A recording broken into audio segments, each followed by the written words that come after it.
System designs often get introduced as a pile of tools, load balancers, caches, queues, microservices. Ignore those for a moment. To understand the system, start with one request. Imagine you build a photo app. Someone opens it to see new photos from people they follow. The phone sends a message asking for those photos.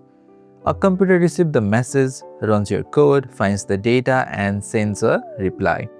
That computer is a server. For a small app, one server may be enough. Let's follow a single request through it before we decide what else the system needs. First, we need to clear up one confusing word. Server can mean a machine. It can also mean a program that runs on that machine and waits for requests. Here, a one server setup means one machine running two programs. One is the application process. This is your code while it is running. A process is simply a running program. The other is the database. It keeps user accounts, photo details, and the information needed to choose which photos each person sees. Why use a database at all? Because the application process can stop or restart. Anything stored only in its memory disappears when that happens. The database stores information that must survive a restart. We call this persistent storage. Both programs run on the same machine in our example. We chose this setup so the request path stays easy to see. Many real applications put them on our separate machines. Back to the photo app. The software on the phone is the client. A client sends a request and uses the response that comes back. We will assume the phone already knows where to send the request. That let us focus on what happens inside this one server setup. The request reaches the machine and the application process reads it. It might say, "Give me the first 10 photos for this user." It also tells the application what to do and which signed-in user asked for it. The application checks the request, then asks the database for the matching photos. The database may find the data in memory or it may read from persistent storage. It sends the matching records back to the application. The application builds a response. A response contains the requested data or explains why the request failed. Web applications often send this data in a structured format called JSON. The phone receives the response and displays the photos. That is the full trip. The request went from the client to the application, into the database, back through the application, and back to the client.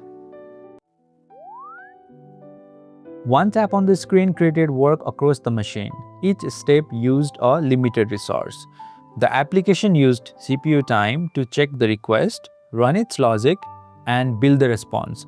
The CPU executes the program's instructions. The application and database used memory, often called RAM, to hold working data while the request was active. The database may also read from or write to storage. We call that work storage input and output, or storage I/O. Keeping recently used data in memory can avoid some storage reads, but memory has a limit too. The request and response also used network capacity as they moved between the phone and server. Requests do not cost the same. Returning 10 photo captions is light work. Resizing a large photo can keep the CPU busy much longer. A database query may spend most of its time waiting for storage. This is why 10,000 users does not tell us whether one server is enough.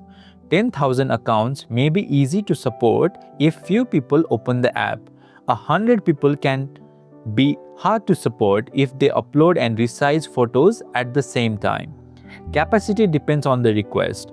How many arrive each second, how many run at once, how much work does each one require, how much data comes back, how long will the user wait. Now, more people open the app at once. The same kind of photo request reaches the server again and again.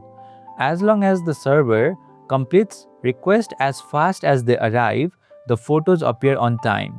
Once requests arrive faster than the server can finish them, they form a line.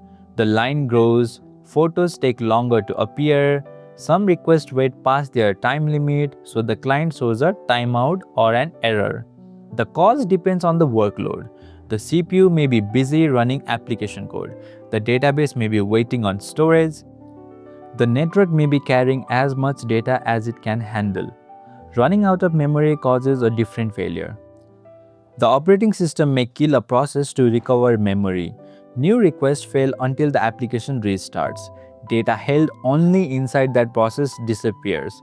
If the database and its storage stay healthy, the persistent data remains.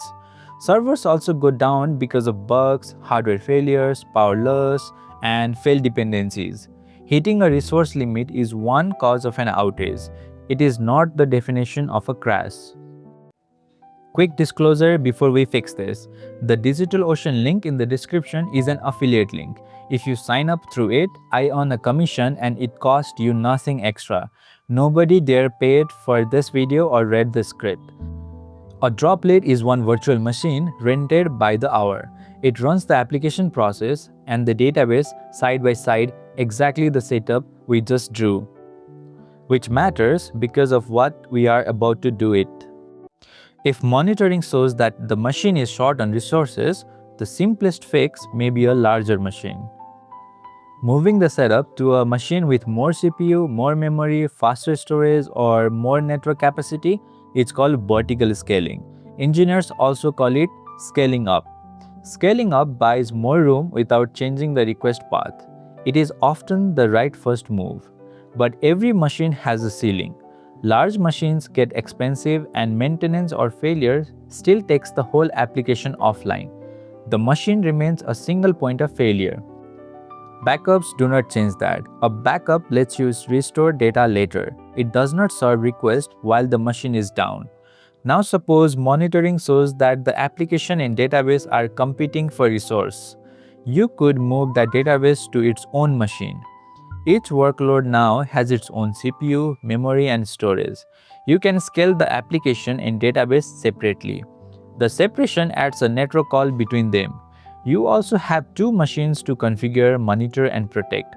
Either machine can still fail. Moving the database reduces resource contention and lets the two workloads scale independently. It does not keep the application online when either machine fails. That problem needs a different design. So, is one server enough for your application? Maybe. Plenty of applications run well on one machine. The answer depends on the workload. Before drawing boxes, ask what people will do, how many requests arrive, how much data moves, how fast the response must be, and what the application should do when something fails.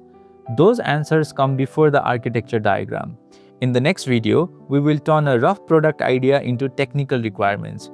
We will use those requirements to decide whether one server is enough and what to change first. You should now be able to trace one request from the phone through the application in database and back again. The animation code for this video is in the repository linked below. If this cleared up the request path, like the video, share it with someone learning system design and subscribe for the next one.